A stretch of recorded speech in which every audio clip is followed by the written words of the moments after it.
नमस्कार कर्मचारी बांधवांनो, आजच्या व्हिडिओमध्ये आपण महाराष्ट्र राज्य शासकीय कर्मचारी यांच्याकरिता नवीन सेवार्थ प्रणालीच्या माध्यमातून आपले पगारपत्रक म्हणजेच पे स्लिप कशा प्रकारे डाउनलोड करायचं याबद्दलची माहिती घेणार आहोत।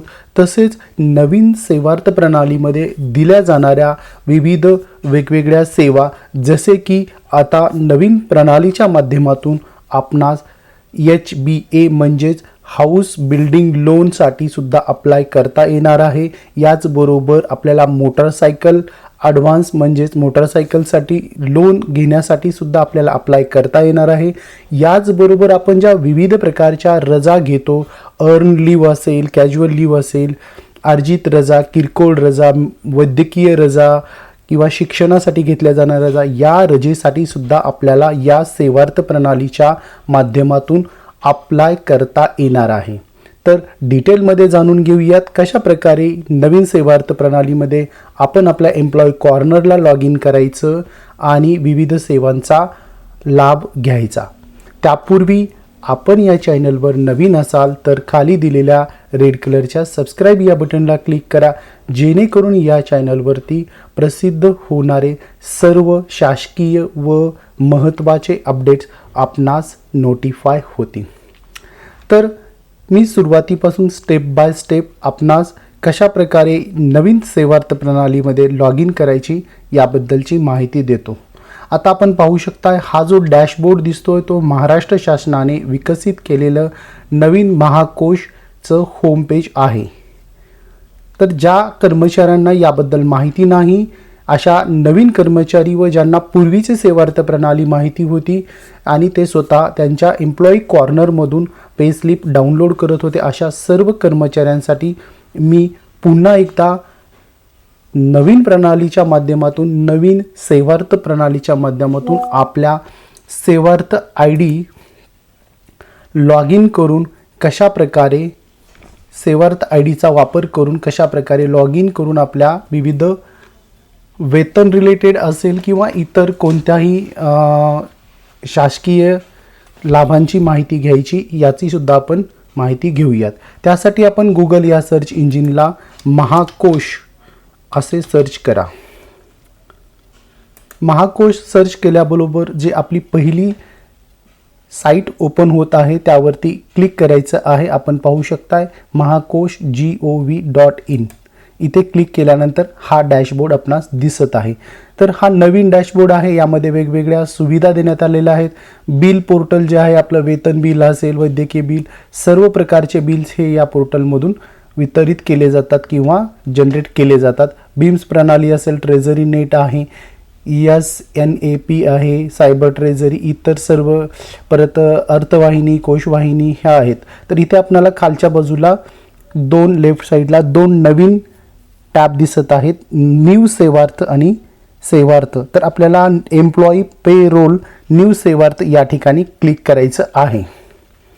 तर या ठिकाणी क्लिक केल्याबरोबर आपल्याला इथे लॉग इन हा ऑप्शन दिसतोय, या लॉग इन या बटनवरती क्लिक करायचं आहे। तर आपण लॉग इन या बटनवरती क्लिक केल्याबरोबर आपल्याला या ठिकाणी आपला यूजर नेम आणि पासवर्ड मागत आहे। तर मी या ठिकाणी सर्वांना सांगू इच्छितो, आपला जो सेवार्थ ID आहे तो म्हणजे आपला यूजर ID आहे, तो या ठिकाणी एंटर करायचा आहे। तर त्यासाठी सर्वप्रथम आपल्याला फॉरगॉट पासवर्ड या इथे क्लिक करावं लागेल। फॉरगॉट पासवर्ड या लिंकला क्लिक केल्यानंतर आपल्याला आपला सेवार्थ ID मागितला जाईल, त्याचबरोबर आपली जन्मतारीख एंटर करावी लागणार आहे आणि या दोन्हीचं कॉम्बिनेशन मॅच झाल्यानंतरनं आपल्याला एक नवीन पासवर्ड क्रिएट करण्यासाठीचा ऑप्शन येईल। त्या ठिकाणी आपल्याला एक नवीन पासवर्ड एंटर करायचा आहे, कन्फर्म करायचा आहे आणि लॉग इन करायचं आहे। तर मी या ठिकाणी लॉग इन केलेलं आहे। तर आपण आपल्या एम्प्लॉई कॉर्नरला आल्यानंतर हे अशा प्रकारे दिसणार आहे। काही पर्सनल डिटेल्स किंवा जे महत्त्वाचे माहिती आहे ती मी हाईड केलेली आहे। आता आपल्याला या ठिकाणी एम्प्लॉई कॉर्नरला लॉग इन केल्यानंतर ज्या दिल्या जाणाऱ्या सेवा आहेत त्या अशा प्रकारे असतील। पर्सनल प्रोफाईलमध्ये जर गेलं तर आपण व्ह्यू एम्प्लॉई प्रोफाईल या ठिकाणी क्लिक केल्याबरोबर आपल्याला आपल्या सर्व प्राण नंबर असेल किंवा आपला जॉईनिंग डेट असेल, ऑफिसचं नाव, आपण कधी रुजू झालो, रिटायरमेंट डेट असेल, इतर विविध आपल्या एम्प्लॉई रिलेटेड सर्व माहिती या ठिकाणी दाखवली जाईल.